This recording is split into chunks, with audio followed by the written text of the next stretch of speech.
आशा करता हूं आप सब बहुत अच्छे होंगे। मेरा नाम है सिद्धांत अग्निहोत्री, स्टडी ग्लूस पे आपका बहुत बहुत स्वागत है। ज्योग्राफी जितनी आसानी से मैं पढ़ाता हूं कोई पढ़ा नहीं सकता। तारीफ। तो ज्योग्राफी एनसीईआरटी में ऑलरेडी पढ़ा रहा हूं। अभी 1 बजे क्लास 10th 5 और 6 चैप्टर में पढ़ाऊंगा। तो जो भी अभी तक एनरोल नहीं है ज्योग्राफी कोर्स में वो एनरोल हो जाए। सुनो, ये बड़ा इंपॉर्टेंट है। क्लाउड सीडिंग 1946 विंसेंट शेफर ने इसको बनाया था। क्या होता है क्लाउड सीडिंग, पहले आप समझ लो कि एक एयरक्राफ्ट जाता है, एक एयरक्राफ्ट ऊपर से सिल्वर आयोडाइड फेंकता है, ठीक है, इंजेक्ट करता है।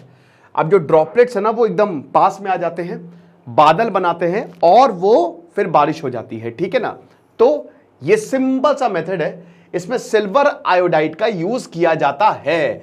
लेकिन दोस्तों जितना सिंपल है उतना नहीं, क्योंकि कितनी कॉम्पोजिशन क्या है ये बड़ा ही, ये टेक्नोलॉजी बहुत मुश्किल होती है, ठीक है, और ये हर कोई नहीं अचीव कर सकता। अब चाइना पहला देश बना था जिसने ये टेक्नोलॉजी, ये सिल्वर आयोडाइड, ये क्लाउड सीडिंग जो है वो अचीव कर लिया। अब इसमें हुआ क्या, उसमें हुआ ये कि चाइना की बड़ी वाहवाही हुई। भारत ने बोला कि भाई हमारे से भी शेयर कर दो, चाइना ने मना कर दिया। सुनिए, जहां पे बारिश कम है उसके लिए तो ये वरदान है, क्योंकि क्लियर एटमॉस्फेयर में ये जो आर्टिफिशियल सीडिंग है ना, ये 30 से 35% तक बारिश ला सकती है। तो बहुत अच्छा है, लेकिन चाइना ने मना कर दिया। चाइना है ही ऐसा, उसने टेक्नोलॉजी देने से मना कर दिया। अब आईआईटी कानपुर ने बोला कोई बात नहीं, हम अकेले ही काफी है, वो लग गए। 2017 के बाद से लगातार लगे रहे। प्रोजेक्ट में काफी डिलेज हुए, इफ एंड बट्स हुए। फाइनली डीजीसीए एयरक्राफ्ट जो था, मतलब डीजीसीए ने, director general of civil aviation, उन्होंने बोला उड़ा दो, ले जाओ एयरक्राफ्ट और फैला दो सिल्वर आयोडाइड। तो सेस्ना एयरक्राफ्ट 5000 एल्टीट्यूड पे ले गए, 5000 फीट पे ले गए, और वहां से फिर हम ये देखते हैं सिल्वर आयोडाइड गिराया गया, और उसके बाद जो है क्लाउड सीडिंग हमको देखने को मिली, आर्टिफिशियल रेन देखने को मिली। तो आईआईटी कानपुर के प्रोफेसर मनिंद्र अग्रवाल कहते हैं कि ये हमारे लिए बहुत ही ज्यादा सेटिस्फाइंग है, ये हमने खुद से किया है। और ये बुंदेलखंड, स्पेशली जो यूपी में बुंदेलखंड एरिया है, महाराष्ट्र में सौराष्ट्र वाला एरिया जहां पे बारिश बहुत कम हो रही है, वहां पे लिए तो वरदान है ये। तो बहुत जबरदस्त चीज हमने अचीव की है, आर्टिफिशियल सीडिंग, क्लाउड सीडिंग जिसको बोलते हैं। और हर कोई, everyone is super duper happy. ये टेस्ट सफल हो गया, ये परीक्षण सफल हो गया फाइनली। ये हिसाब किताब है।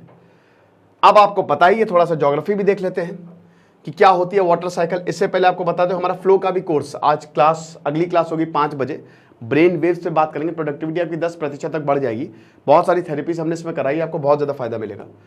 तो सबसे पहले क्या होता है भैया, इवेपोरेशन होता है। वाटर साइकिल की अगर बात करें, ठीक है, तो क्या होता है, इवेपोरेशन होता है ना। ये नदी है, समुद्र है, जो भी है, एटमॉस्फेयर आपका।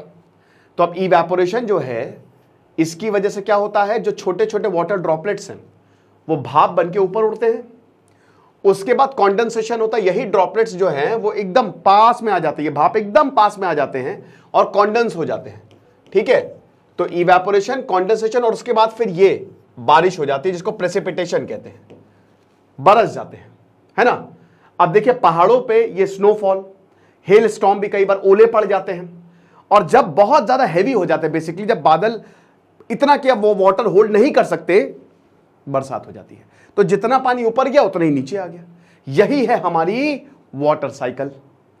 अब ये देखिए, इस समय मॉनसून है भारत में, अब मॉनसून आ ही गया है। अगले हफ्ते में लगभग हर जगह मॉनसून जो है वो आ जाएगा, है ना। तो अब यही साइकिल जो है वो फॉलो होगी। हमारा साउथ वेस्ट मॉनसून है, हवाओं से, भारत का तो पूरा क्लाइमेटी मॉनसून टाइप है, हवाओं से बहुत कुछ निर्भर करता है।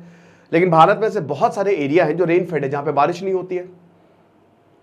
अभी जैसे राजस्थान का अरावली हिल्स है, वहां पे तो हवाएं जो है पैरेलली, क्योंकि अरावली हिल्स ऐसे पैरेलल है, तो ऐसे पैरेलल निकल जाती है हवाएं, तो ये राजस्थान में एंटर ही नहीं कर पाती है। जहां पे वहां पे आपको डेजर्ट देखने को मिलेगा, थार डेजर्ट, ठीक है। रन ऑफ कच्छ गुजरात में बहुत जगह बारिश नहीं होती है। महाराष्ट्र के ये सौराष्ट्र वाले रीजन में, महाराष्ट्र कह रहा हूं, इधर वाले सौराष्ट्र वाले रीजन में बारिश नहीं हो रही है, ठीक है। अभी तो कई जगह जो है भारत में बारिश नहीं होती है। वेस्टर्न घाट्स और ईस्टर्न घाट्स में जम के बारिश होती है, नॉर्थ ईस्ट में जम के बारिश होती है ना। तो डिपेंड्स कि क्या आपकी जो हवाएं हैं, है ना, वो मतलब क्या बारिश करवा पा रही हो और क्या इवेपोरेशन हो पा रहा है ठीक से कि नहीं। तो जहां पे बारिश नहीं हो रही, जैसे यूपी में बहुत जगह ड्रॉट्स आते हैं, बुंदेलखंड स्पेशली, ठीक है, बुंदेलखंड बागेलखंड एरिया में भाई वो एकदम पथरीला है तो वहाँ पे भी प्रॉब्लम है, वहाँ पे तो ज़मीन भी उपजाऊ नहीं है, बंजर है, और ड्रॉट्स काफ़ी ज़्यादा उस एरिया में आते हैं। तो अगर वहाँ पे बारिश हो जाए तो बहुत अच्छा होगा, नए प्रॉस्पेक्ट्स आ जाएंगे, खेती अच्छी होगी। तो इसीलिए ये जो क्लाउड सीडिंग है ये उन एरिया में तो कमाल है जहाँ पे बारिश नहीं हो रही है, अभी जहाँ पे सूखा पड़ रहा है, समझ रहे हो। तो ये हिसाब किताब है, बारिश से ही सब कुछ निर्भर होता है।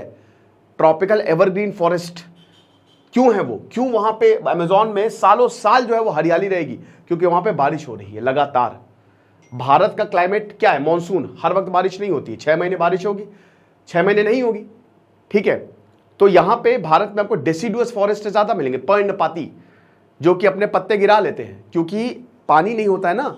तो पेड़ दे आर वेरी इंटेलिजेंट, जब पानी नहीं होगा खाना बन नहीं पाएगा तो वो अपने पत्ते गिरा लेंगे, सूख जाते हैं। इसलिए पतझड़ में मई जून आते आते, मतलब जून में जब दोबारा बारिश होती है तो वापस से ग्रीनरी जो है आपको भारत में देखने को मिलेगी।